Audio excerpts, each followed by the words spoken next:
Salut, c'est Trado. Voilà ma vidéo de mise à jour pour l'indice parisien.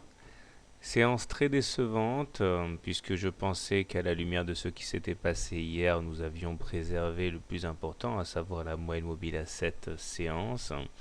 Mais il n'en a rien été, même si une belle attaque haussière a eu lieu en cours de séance. C'est finalement le rouge qui l'emporte avec une fessée à moins 0,96%.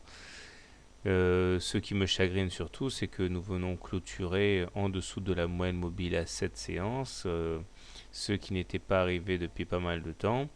Et l'inclinaison baissière que prend celle-ci ne me laisse rien augurer de bon et j'envisage sérieusement un retour maintenant sur la moyenne mobile à 20 séances.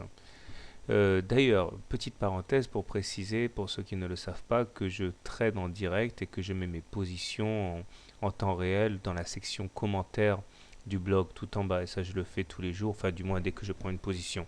Donc c'est tout en bas du blog, en dessous des messages, hein. Bon, je ferme la parenthèse. Donc tout ça pour dire que la séance devrait nous emmener maintenant sur les 3788, je pense.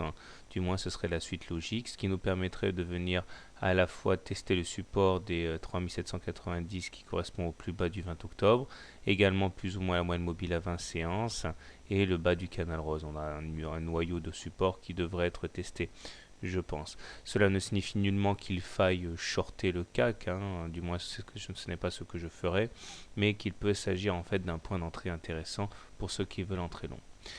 Cela ne remet pas en cause par contre les figures chartistes telles que le drapeau ni la tasse avec anse, hein. Pour remettre en cause la tasse avec anse, il faudrait clôturer en dessous de l'anse ou alors au moins une grosse bougie entière sous la ligne d'eau. On en est loin. Les indicateurs techniques se dégradent avec un MACD qui plonge vers son signal, mais qui demeure néanmoins positif. Le stochastique qui croît son signal et qui sort de sa zone de surachat, ce qui vient confirmer le fait que les haussiers ont perdu la main, du moins momentanément, et le momentum aussi qui s'approche de la ligne des zéros.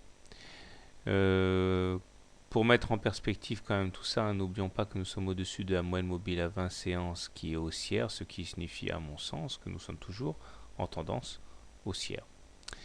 Alors, comment trader le CAC demain? Si vous êtes haussier, je pense que le mieux à faire est d'attendre donc le test des 3790 ou de la M20, hein, enfin cette zone-là, et en cas de retournement sur les unités haussières, les unités courtes, acheter.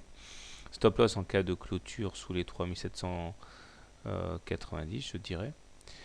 Objectif en intraday, aller chercher la M7.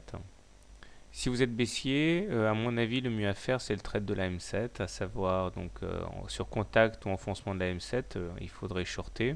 Stop loss en cas de clôture au-dessus de la M7 et objectif, aller chercher la moyenne mobile à 20 séances. Voilà. Personnellement, je suis plutôt acheteur donc sur repli, hein. Donc je vais essayer d'acheter la zone dont j'ai parlé en cas de retournement sur les unités courtes. Voilà, bonne soirée, bon trade et à demain.